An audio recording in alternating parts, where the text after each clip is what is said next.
Hello and welcome to Fortune Forecasts.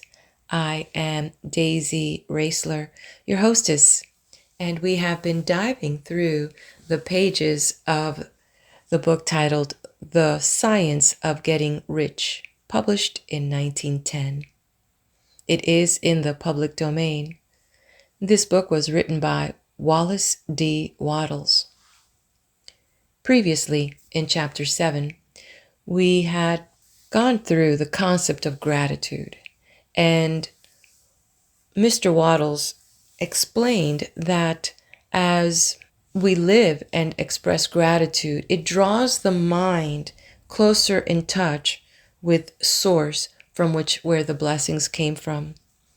And in that same sense, he explained that gratitude brings us into harmony with everything. I also liked where in Chapter 7 we are brought into awareness of the law of gratitude.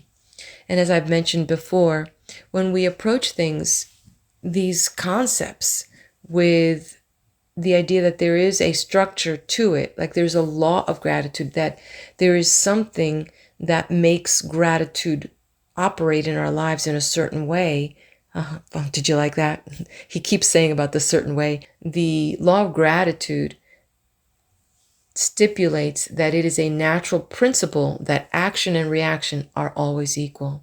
So in this aspect of your gratitude, then you're going to have an action that embraces that motion, that puts that motion into play. It mentions that grateful attitude liberates a force onto the plane of existence and begins to moving and addressing certain things towards you. So there we have it. So a mental attitude of gratitude is a way to employ more goodness into our lives. Doesn't seem like a very complicated formula, right? I like it. And with that, I am grateful that you are with me going through this journey. And thank you. I appreciate you. Let's move on to Chapter 8. Thinking in the certain way.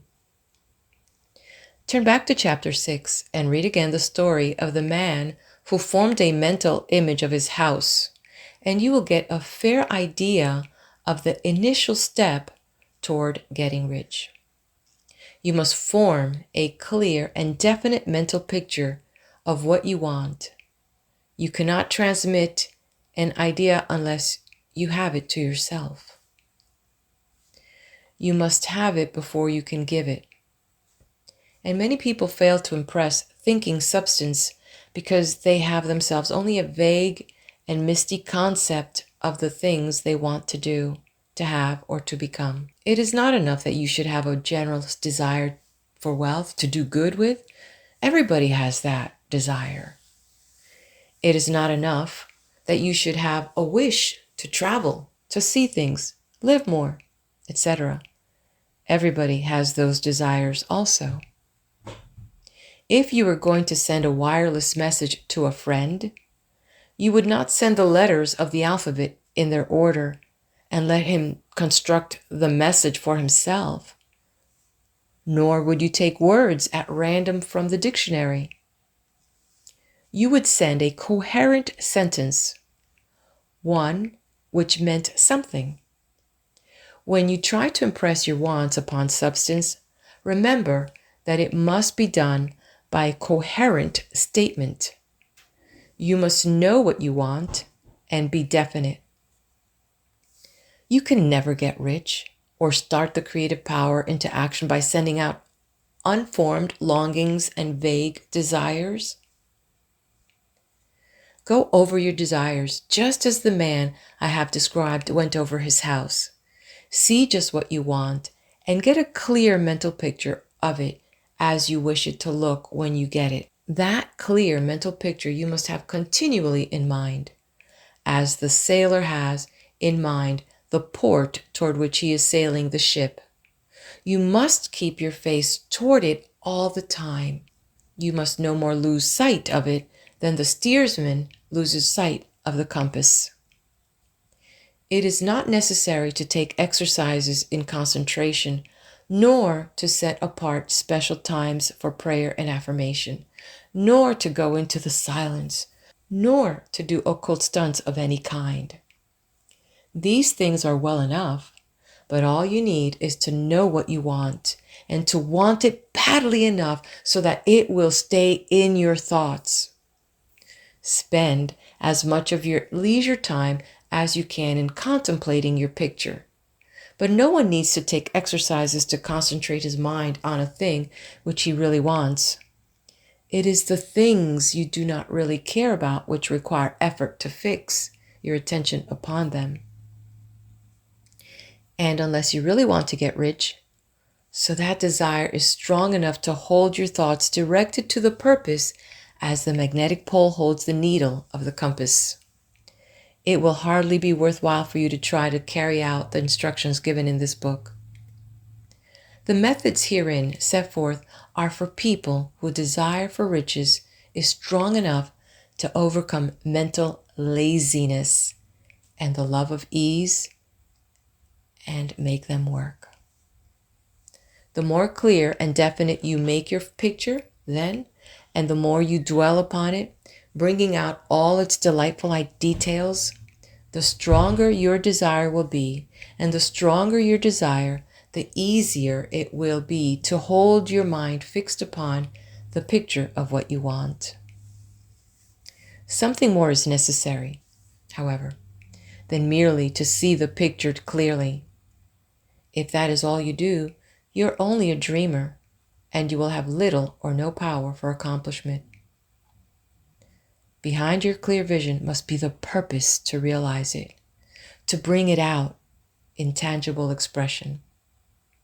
And behind this purpose must be an invincible and unwavering faith that the thing is already yours, that it is at hand, and you have only to take possession of it. Live in the new house mentally until it takes form around you physically. In the mental realm, enter at once into full enjoyment of the things you want. Whatsoever things you ask, or when you pray, believe that you receive them, and ye shall have them, said Jesus.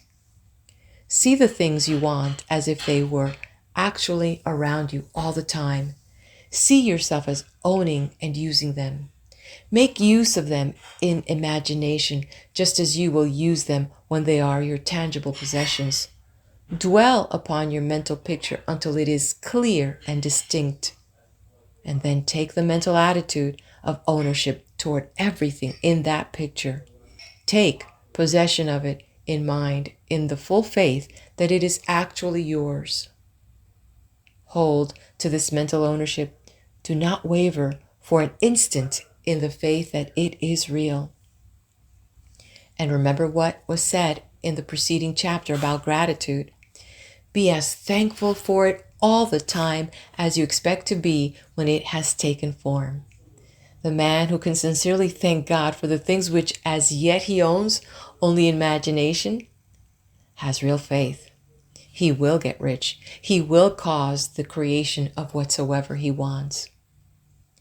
You do not need to pray repeatedly for the things you want. It is not necessary to tell God about it every day. Use not vain repetitions as the heathen do, said Jesus to his pupils. For your Father knoweth that ye have need of these things before ye ask him. Your part is to intelligently formulate your desire for the things which make for a larger life, and to get these desires arranged into a coherent whole, and then to impress this whole desire upon the formless substance which has the power and the will to bring you what you want. You do not make this impression by repeating strings of words. You make it by holding the vision with unshakable purpose to attain it, and with steadfast faith that you do attain it. The answer to prayer is not according to your faith while you are talking, but according to your faith while you are working. You cannot impress the mind of God by having a special Sabbath day set apart to tell him what you want and then forgetting him during the rest of the week. You cannot impress him by having special hours to go into your closet and pray, if you then dismiss the matter from your mind until the hour of prayer comes again. Oral prayer is well enough and has its effect, especially upon yourself, in clarifying your vision and strengthening your faith. But it is not your oral petitions which get you what you want. In order to get rich, you do not need a sweet hour of prayer. You need to pray without ceasing. And by prayer, I mean holding steadily to your vision with the purpose to cause its creation into solid form and the faith that you are doing so. Believe that you receive them. The whole matter turns on receiving. Once you have clearly formed your vision, when you have formed it, it is well to make an oral statement addressing the Supreme in reverent prayer. And from that moment you must, in mind, receive what you ask for. Live in the new house, wear the new fine clothes, ride in the automobile, go on the journey, and confidently plan for greater journeys. Think and speak of all the things you have asked for in terms of actual, present ownership. Imagine an environment and a financial condition exactly as you want them, and live all the time in that imaginary environment and financial condition. Mind, however, that you do not do this as a mere dreamer and castle builder. Hold to the faith that the imaginary is being realized, and to the purpose to realize it. Remember that it is faith and purpose in the use of the imagination which make the difference between the scientist and the dreamer. And having learned this fact, it is here that you must learn the proper use of the will. And this concludes Chapter 8. Let's turn the page to Chapter 9.